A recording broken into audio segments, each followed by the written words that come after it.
Well, good morning, Sheila. Hey, Angel, did you go out last night? Today is October 3rd, and it's actually Mean Girls Day. They talk about the date in the movies. What day is it? It's October 3rd. That's the Mean Girls thing. So I'm sorry, I'm not wearing pink. It's not Wednesday. It's Friday, and we're hanging out. And today we're going to talk about the new Taylor Swift album. Did you go buy it, Angel? Did you go get it at midnight? Listen, I stood at Target, and some of the people that were there looked at me. It's like, "Hey, you're from Philly. You don't do anything, Taylor." I'm like, "But she's from Philly, so yes, I can purchase the album." But no, I didn't go out there and buy it, but I did hear a lot of rave reviews so far, and I do like Taylor Swift. I know Pete and I joke around a lot on the show, but I actually really enjoy her music. But it's supposedly this new album drop is really really good. I listened to it this morning, and so did Kareen and Sarah, two of our guests today. And good morning, ladies, and good morning, Rebecca. Not that you're not a lady, Rebecca, but good morning. I love how you made the distinction. Good Yeah, morning. she's a lady too. And we're all doing the Taylor Swift thing today. Kevin he's got his shirt on and his hat, and I got my Taylor Swift sweatshirt on, and the girls are showgirls. We've I got our love it. sparkles. Yes. Sequins are forever. Yes, and Rebecca's got her inner glow going My on, inner so glow. Please tell me there's something somewhere where Taylor wore blue jean jacket. That has to be somewhere in her repertoire. she used to do real country, so yeah, sure. Yeah, see, I am thrown back to original Taylor with my country look this morning. You're in the debut era. Love Oh, that's perfect. So ladies, what did you think about the Taylor Swift album? I know you both listened to it, right? Okay, so we actually zoomed and listened live in real time. No. So I'm in Yes. Chicago, Kareen's in Arizona. Yes. And so we were, the time difference, we had to time it just right. Push Yes. play on the song, got our live reactions, and then we would pause the song and discuss. So Yes. we're like, We had debrief every song. We had our champagne. We had our sparkles last night. It in was our 9 pajamas. p.m. Yes, in our bed. It was 9 p.m. And midnight for Sarah, and we were going song by song, track by track. We were committed. It was very serious work. It was very serious work for us last night. We are like diehard Swifties. So yeah, we were pretty committed. Have you ever seen Taylor? Yes, Yes. we actually went to the Eras tour with our daughters together. I'm Mhm. so jealous. That's so Yeah, cool. it was actually Yes. pretty fantastic. We went. She was in Vegas when we went together. It was so fun. Yes. Oh, And then I took my daughter to the Rep tour in 2018. So I think you've got a Rep mug that you're drinking out of. Is that right? Yeah. yes, that's one of my favorite albums. Oh, Yes. me I love Mine too. too. Me Yeah, too. she was just so standing up for herself, and I Yep. appreciate that much. So, So unapologetic. yeah, So like, yeah, owning herself. It was yeah. She hmm needed that era so much. She hmm needed to be able to step up. And it's that's a wonderful way to bring you ladies right in here. Okay. Because you stepped up. And this is such a wonderful story that we get to tell today. Rebecca, so on Sunday, this all came to fruition for you. Finally. You were waiting for how many eras were you waiting, Right? girl? More than Makes me Taylor has mad. lived through. I have a few years on her, so Yes, yes. it took a hot So minute. so Sunday, what happened for you? So Sunday we had our first public event, our launch for Rebecca Books that you and I were talking about. What is that, like a month ago that I came on here and talked with you about it? Yeah, it's been a And while.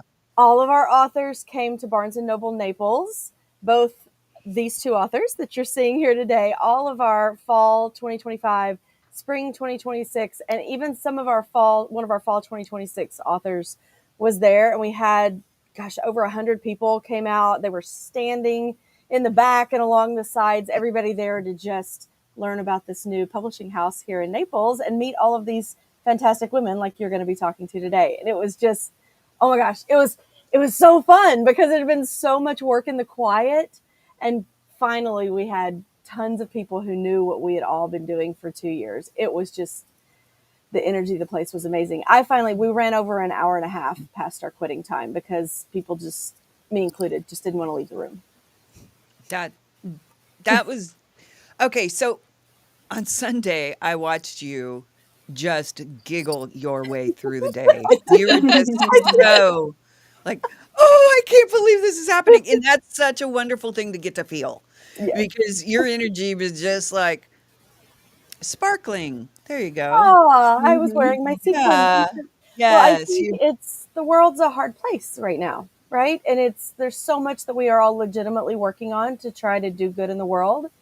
And it feels, I don't know about for everybody else, but for me, it just feels like there's a lot of there's a lot of necessarily heavy, good work that we're all engaged in. But to have that moment of, we're just going to drown in the joy of this moment of, we've worked so hard and we're here, and to get to do that. Yeah, I was a little giddy. I'll admit that. It was amazing.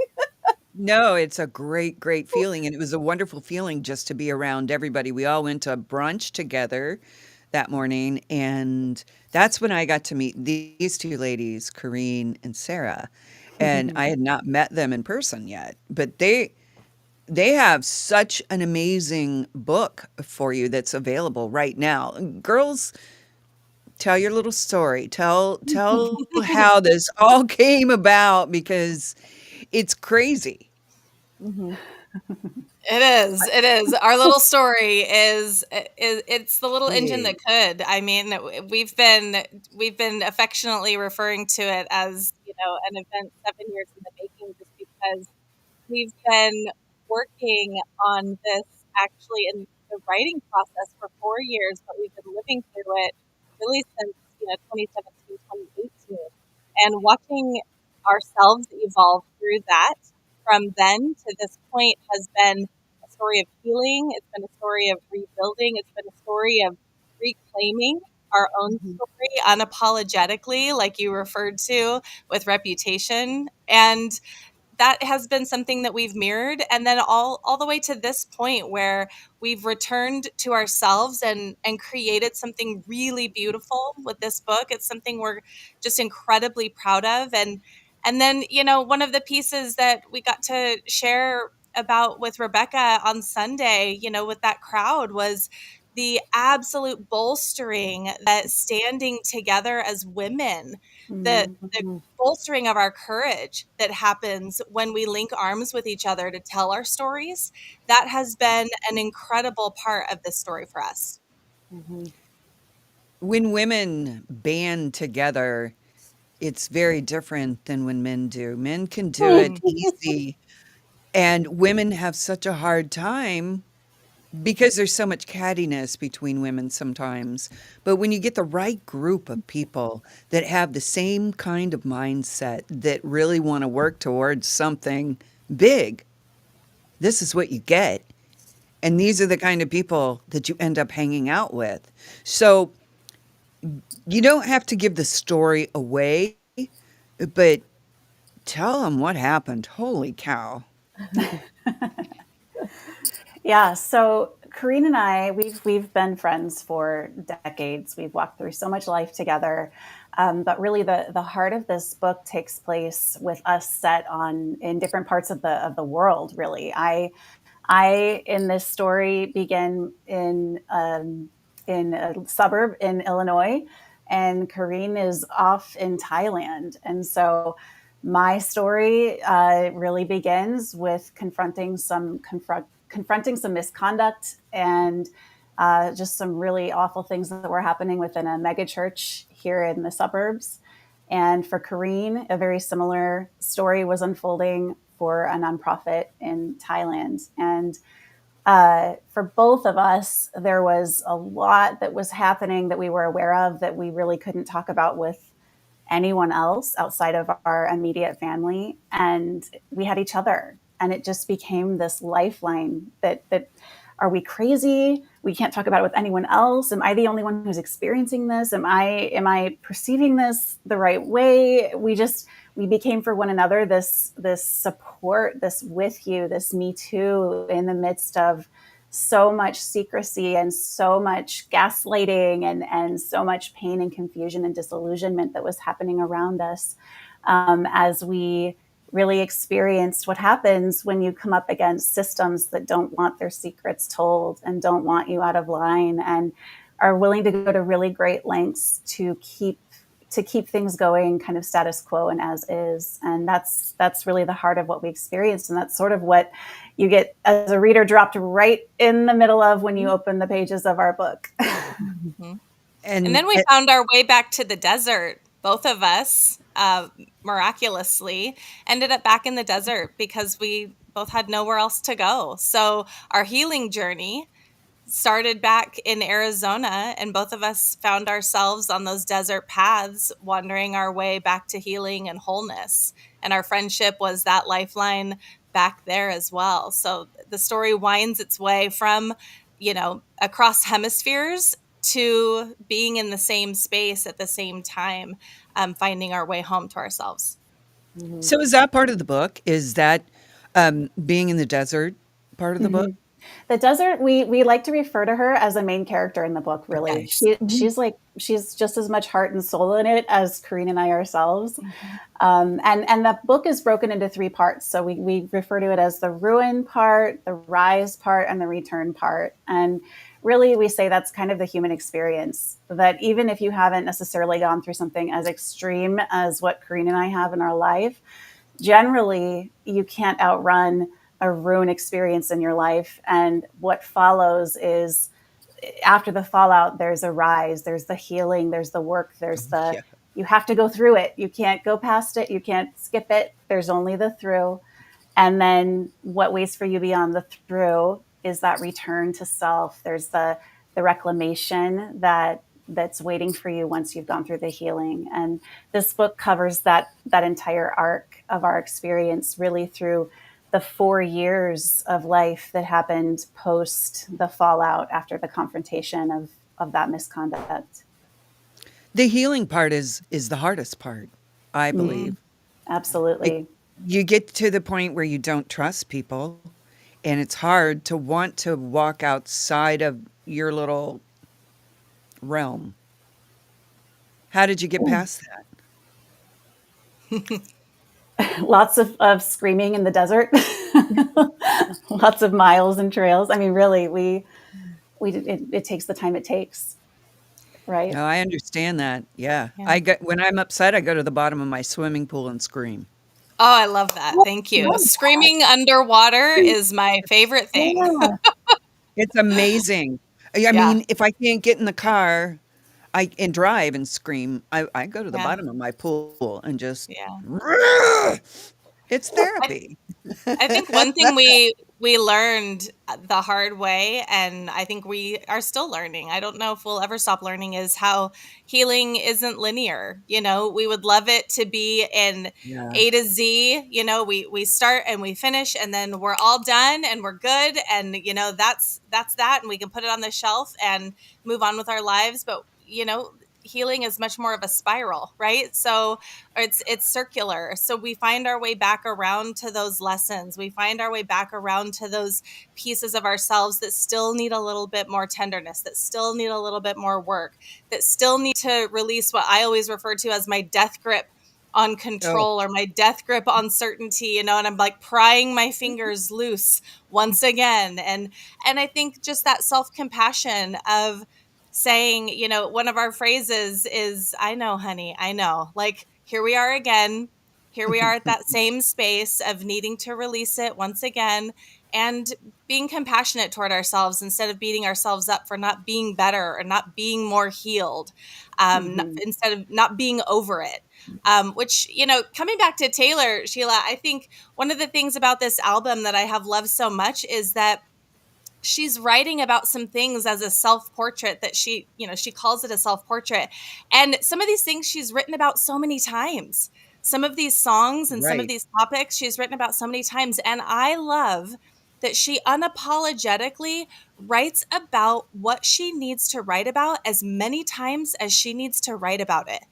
She doesn't just write about something once and then consider it done and that's enough, and she's done enough. No, she makes her art as many times as she needs to make it, and from as many angles as she needs to make it, because it's hers, because she wants to, and that's enough. And that's something that I, even in this new album, I can see it and I can feel it, and it gives me permission to do the same thing.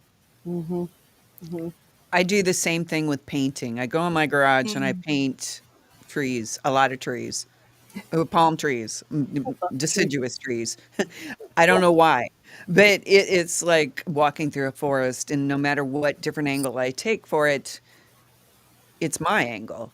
And I need that for some reason. So I think as an entertainer, whether you're a writer or whatever kind of artist, a painter or lyricist, whatever portion you dive into, we're creatives. Those folks are. And that's what we need in our life. Sometimes it's repetition of saying the same thing over but a different way. And it gets it out eventually and it can make you heal. But you have to go through it, just like you said. It's no around it. You got to go through it. So, are you finished healing?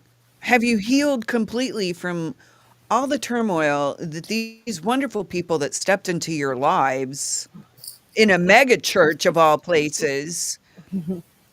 Good grief. Come on. What the hell is wrong with people? Seriously. Couldn't they That's have, such a good question. I mean, couldn't they have chosen something besides a mega church? I'm serious. I mean, tell me about, I don't want you to give away everything, but tell me, what on earth do you think drives those folks? Well, I mean, I think it's unfortunately there's a different standard that we tend to hold to someone who's a part of a religious affiliation than we would, a secular field or industry. But it's a human condition. I think it's that insecure, shame based, Yeah. narcissistic, driven, entitled, right? There's that characteristic that's like unchecked power. When you have that and you surround yourself with yes, not even just yes men, yes people, because as much as I'm, women supporting women and so pro women, like die hard for that. There are patriarchal women too, and and were in my experience women who propped up the system too. And so Oh, yeah. I'm not at all painting a picture here where it's like just the men who were bad in this situation that I experienced. But in the dynamic that I experienced, it was men at the top. And so um, when you have that system where there's unchecked power and there's an illusion of a checks and balances dynamic, there's an illusion, but it's not really true. That's really dangerous, and that I think tends to be the case in a lot of these situations, and that's easily manipulated. And so I don't know what the solution to that happens to be. In our situation, I was so beautifully naive. I really Mm. was. Like, I refer to this in the book. Like, I really thought it was an information issue for a very long time. I kept thinking, like, surely if the elder board knew more, they would be doing the right thing, right? Like, only if they knew, like, they would do a better thing, right? They'd make the better choice. And it took a long time for me to realize, oh, no, no, no, no. This is not an information issue. Wow. And that really, I mean, broke my heart, shattered any illusion I had um, of, Good people are supposed to be in the church. right. That's what you That's, expect. And and when there the ego are. and the power take over, it Mm, makes them very secular instead of, higher up or spiritual. mhm. And I think they have the same issues as us normal people do.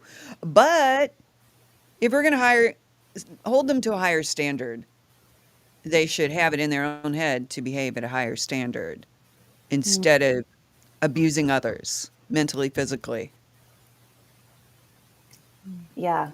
And I think in the nonprofit sector as well, when your entire industry is built on the idea of helping the less fortunate, Yeah. those who don't have it as good as you do, and yet here you are preying on those exact individuals. That's really dangerous. Yeah, we've talked Very. about the prevalence of the hero narrative, which is actually, it comes from the savior narrative of, faith-based communities and the theology of saviorism. So when you have people who are going to other countries and believing that their own hype, right, that they're the savior, then believing that narrative about themselves, well, then they're the good guy. So they can't possibly be doing anything wrong. And I also, when you've spent, I think this is true for the church, for nonprofits, for anyone who has spent any amount of time, any amount of blood, sweat, and tears building something, when you have spent that much time building something, you get really, really protective of it. And a lot of times, people will do almost anything to protect what they've built. And then that's when we see a lot of these ethical sacrifices being made. So, you put power in there, you put patriarchy in there, you put, some partnerships with some women who are, propping up the same systems because they're promised a piece of the pie. There's so many dynamics involved in these situations, but a lot of this is protecting something that has been built over a long period of time, and really, coming down to that naivete about truth being the only thing that matters. Whew, we were sorely mistaken. Right. Because as normal human beings with normal egos, we don't expect what someone in that position expects. We just expect the normalcy of everything being okay. Because a nonprofit or a megachurch should make everything okay. Those are positive things in your community ish. Mhm. I mean, obviously, they're not right here. Mhm. Sorry, I'm not laughing at your misfortune. Oh no, I'm not at all. Oh, loving we that have you're a good sense telling of your humor. story. You what? You what? We have a good sense of humor. You have to at this point, right? Yeah. Right. You have to turn around and go, "Oh my gosh, I was really naive, but I'm smarter now, Yeah. and I'm gonna stand up and tell you the truth about the stuff now." Yeah. Hmm. And I Yeah. love that. Standing up, women standing up is a good thing. There's this strange dynamic though that they talk about it in their book, and I think any of us who have been involved. I used to work at a mega church here in Florida. Yep. I think there's this strange dynamic within religious. I can only speak to Christian circles because that's what I've been in, and nonprofits. I used to be the head of a nonprofit for 6 years. There's this thing where you start valuing the institution for its sake, like this thing Mhm. exists, like what you're talking about, Sheila, to do good in the world, so we have to protect it. Yeah. And so if anything is corrupt within it, well, we might possibly be willing to talk about that internally, but we can't possibly let that be known externally because then we'll destroy the good work. And Right. Yes. there's these blinders that come on of by not allowing yourself to be externally accountable, you are also negating your ability to do good work. You can't be Yes. doing these things at the same time. And so what I look when I look at Sarah and Corinne's story, it's this shining example of when you refuse external or internal accountability, your argument that I'm protecting the good work is completely negated. And you can read about what happens in their book because it destroyed their lives for a time. And not just Yeah. theirs, their families, their friends, their neighborhoods, their communities, all because we can't have accountability because we have to protect the institution because it's a good institution. And so there's this strange disconnect of being unable to recognize it's not a good institution at the moment that it's not being accountable. You're getting rid of your entire reason for being when you're not allowing yourself to be held accountable. And so I loved when they came to me with this story of they were willing to just lay their souls bare and say, this is what it looks like in a life when there is no accountability for those of us who are crying out for accountability and for ironically, for the good of the institution. Neither one of these women spoke up because they were trying to destroy anything other than what shouldn't have been there in the first place. They spoke up because they were like, this is good work and it can't continue to be good work unless we root this out. We've got to root this out. And for their troubles, they were like, no, you just go away. And I just, the irony is so deep in what they had to live through as a result of trying to do good because of people who were saying, we can't listen to you because we're the good. It's exactly what Corinne was talking about. We're the good people. We can't possibly be doing bad. And so it just, so many of us, I mean, I've been harmed by institutions. I think a lot of us have. And so to have two women who would say, we're going to show you what it looks like the raw, bare, this is what it looks like in the fallout in our lives. And here's how we recovered from it. Here's the journey that we walked. I mean, it's just so, I use the word raw all the time about this story. They just were so brave, like a Taylor, to be like, this is what it looks like. You know, me laying on the floor crying. This is what it looks like. It's just astounding. Sorry, I'll be quiet and let y'all talk now.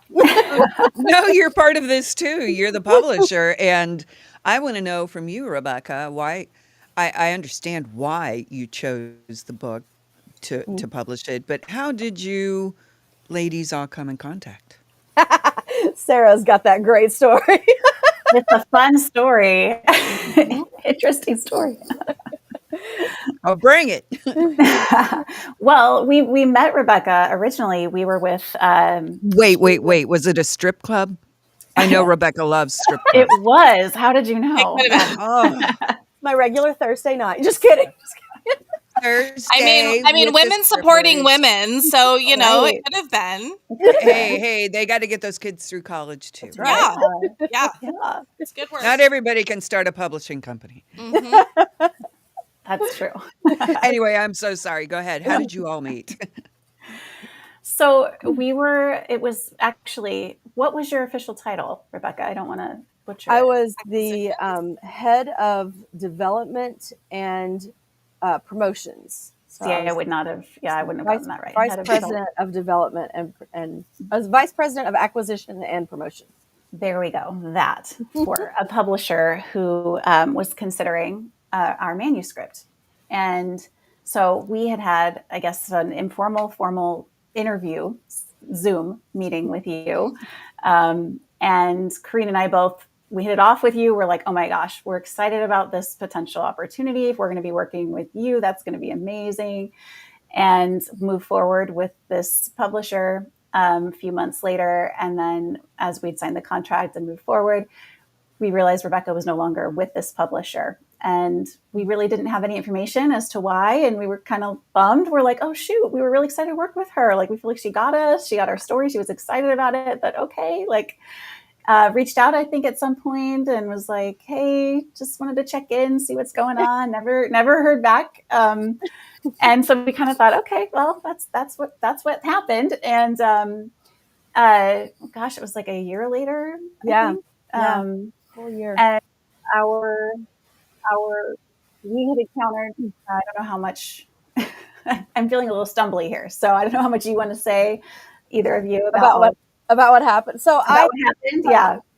Again, with the irony, right? I had uncovered some things that were going on at the house that I was helping, where I had acquired them into. And I spoke up, and that ended my time at that house. And so I was in the middle of a lawsuit, and which ended favorably. But I was just very quiet about everything that was going on because I was going through the process of accountability, trying to get some accountability through the board of that organization about what the publisher had been doing. And so the publisher was running his mouth about me. And that was causing a lot of the authors who had known me for a long time. And we're like, well, these things aren't true. We've known you for a long time. What actually happened? What's going on? And I would say, well, there's stuff going on. We'll talk later. And so I didn't initially respond. I don't think when Sarah reached out, because I hadn't known them before that house. So the only ones I was responding to were the ones that I had known for years and had brought into that house. And I felt like I owed some communication to, because there was a pre-established relationship. With Sarah and Corrine, they didn't know me outside of that house yet. And so I was like, oh, I don't know what to do about this. But then when Sarah reached out, I think it was on Instagram. It was. We're just wondering, like, are you okay? Is everything going on? And I went, okay, I can tell you what's going on, because I didn't find it okay. So then we got to have that conversation. I said, listen, there's some stuff going on at that house. And so I'm not a part of that house anymore. And she said, well, we're no longer with that house either. And I said, oh, really? What happened? That house? And the thing that I had at that moment in the conversation that I had not had before, obviously, was a publishing house of my own. Mm-hmm. So when she said we're available, I went, say more.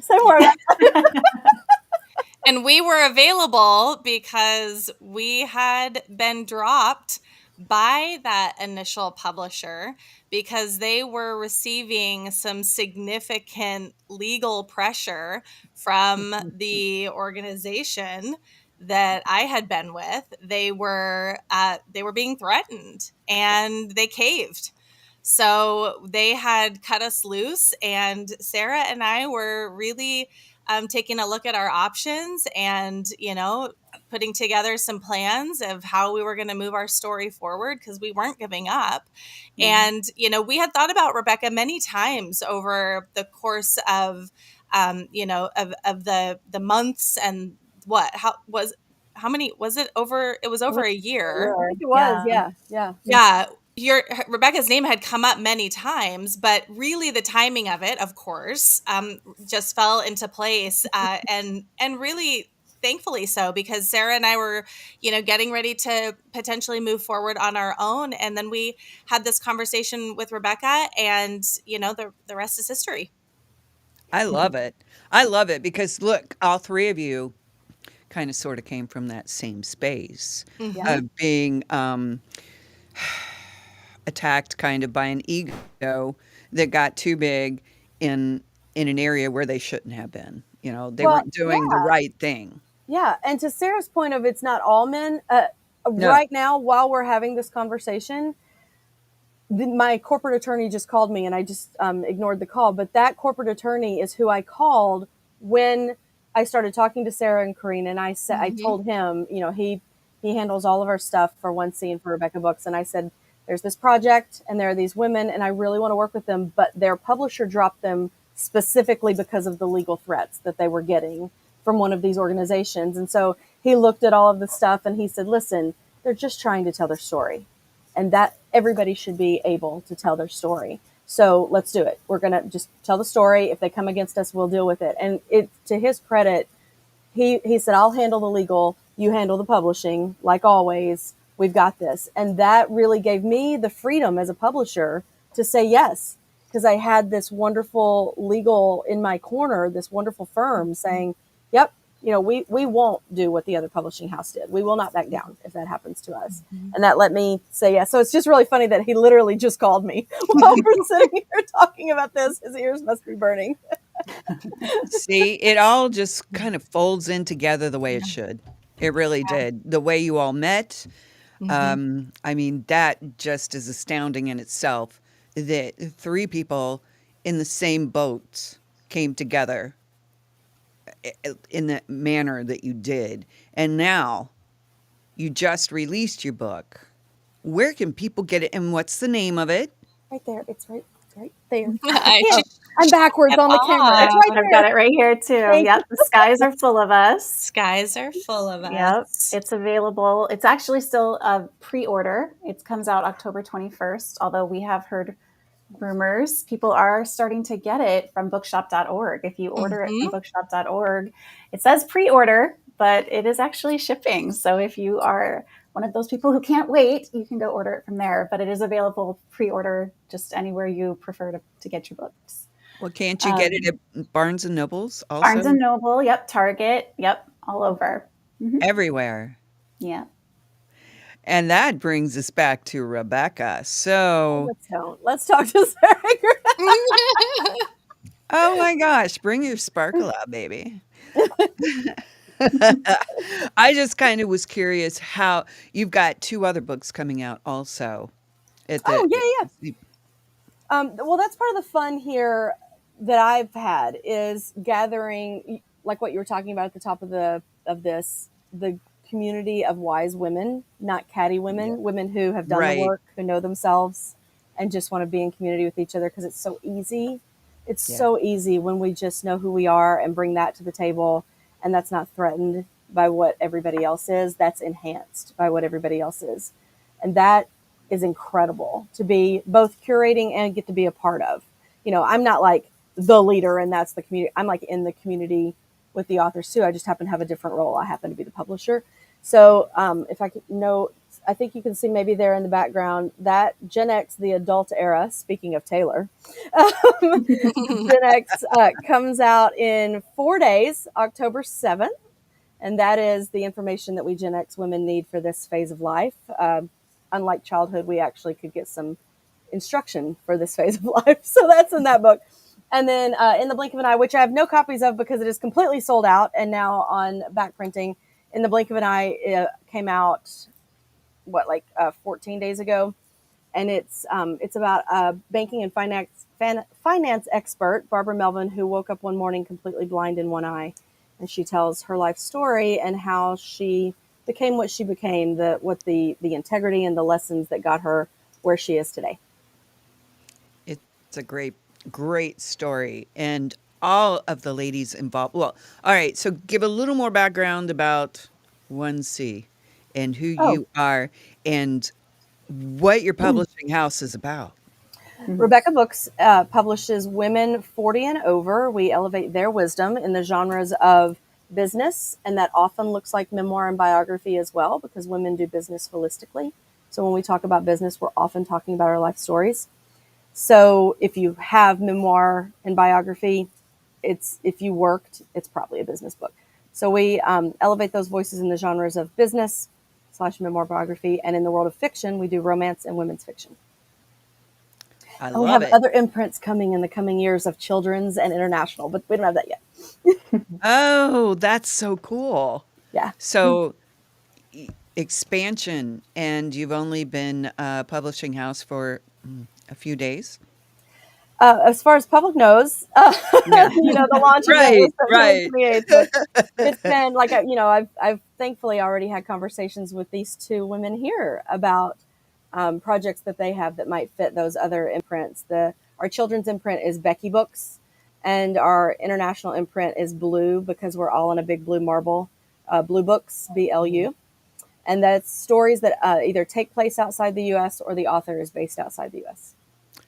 Nice. So if people wanted to give you an idea or have a book thought of their own, how do they get in touch with you? How to submit your work is on our website, RebeccaBooks.com. You just have to know how to spell it right, Rebeca.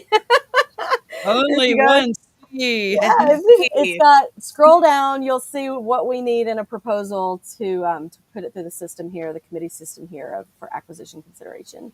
So that's RebeccaBooks.com. And these two have individual websites as well as an author website. So their author website, is that where we're sending people, Sarah and Corrine? Yep, yep. Which is so hard to remember. It's sarahandcorrine.com. It's rough. So confusing. Yeah. You made it so hard for us. It's such good people, and I appreciate being part of all of this. It's um, a group of women that get along, and that's in this day and age a beautiful thing. Most women, well, not most, but some have issues with others. And it's no different than that man ego that makes them driven to be more than they should or need more power. Women have the same problem. And I Well, just prefer to hang out. it's one of the things I appreciate about these two. Mm. It's not every day you have two women who have been friends for decades and can work Right. together and write together. And they talk about what that looks like guidelines they put in place for their communication and their relationship, They have a podcast as well that they talk about a lot of that on Spiritual Pyro, where they talk about what happens when we have conflict. How do we build friendships? That's all a part of the content over at the Spiritual Pyro podcast. Okay, Um, where can they find that? Where can everybody find that? ladies, On Apple, Spotify, anywhere you get your podcasts. Yep. Absolutely. And honestly, Sheila, when we talk about being girls, it's because we really do support each other and believe that there's enough to go around. The Right. idea that women are supporting women, it's because when we really believe that there's enough success, there's enough beauty, there's enough smarts, there's enough of all of the all the things that we're all working toward. When one of us rises, we all rise, all yeah, of us or none of us. Like, we really do believe that. It's not just little mantras and little cliches. Like, we actually believe that and live that, and those are the communities that we're interested in building. So that's what we're finding at 1C. That's what we're finding in Rebecca Books, and with April and Barbara and the other authors that we got to spend time with this weekend. Like, that's what it's about. That's where we're headed. yep. Yep. Exactly, because it's so much easier to get places when you like each other genuinely rather than trying to internally fight or all the things that come up in your head about other people that are not nice. And it's just like I don't need those thoughts. So I just hang out with the people that have the good thoughts too. And that's all So much, y'all. it's so much easier to cheer each other on. Like, we're cheering Yeah. you on with this show. This is so fun. Yeah. So good. I'm only here to entertain. That's my point in this world. I've been put here to entertain and make people not think about things that are so serious sometimes. And if you do need to think about something serious, there's a good outcome for it. Just try to find that outcome like you ladies did. Look at you. You're in miserable positions, being told things that were really not nice and being treated like dirt because you stood up. And when that happens, that just mentally knocks you down so much. And then when you find a group of women, especially a group of women that believe in you and want to clap you along and help you with this dream to get what you need to tell out, that's the most wonderful feeling there is. It's your group, it's your club. And when you find the club, membership is free. You just have to be a good person and a loving person to get in. It's all.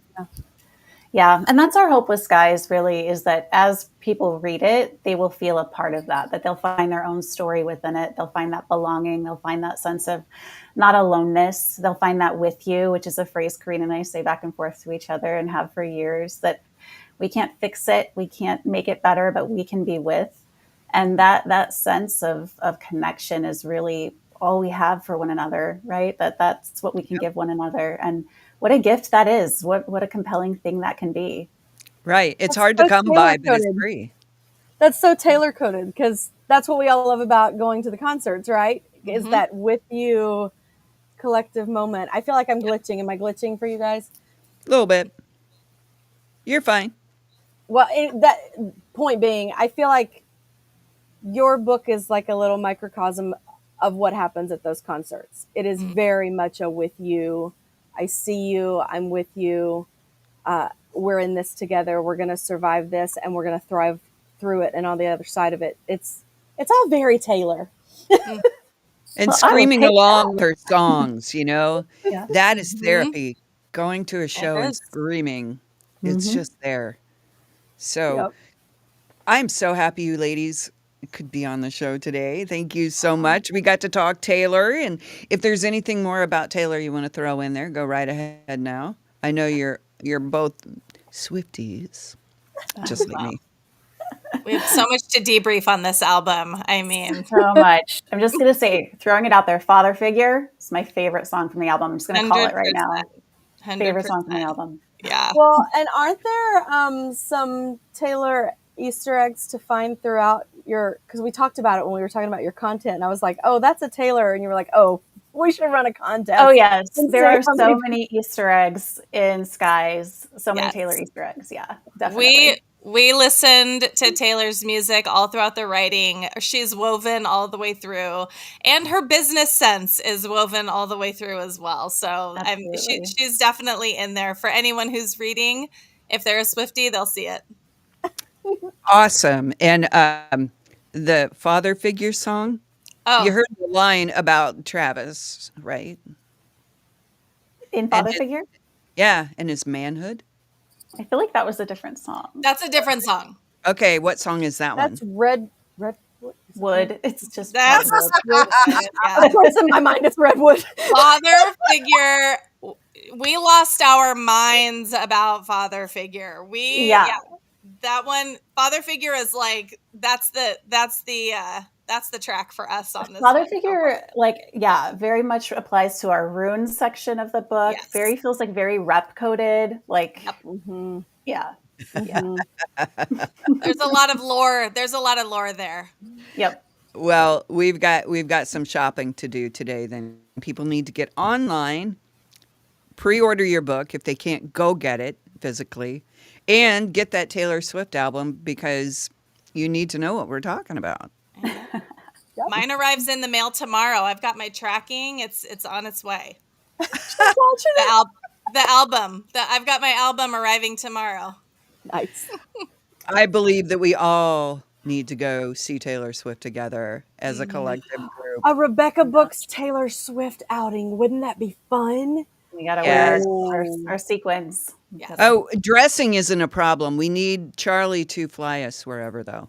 Yes. We'll get the hubby to get us. Oh, by the next one, he'll be able to fly. Ooh, corporate event. We need to do All this. right. That'd be so fun. Plan this.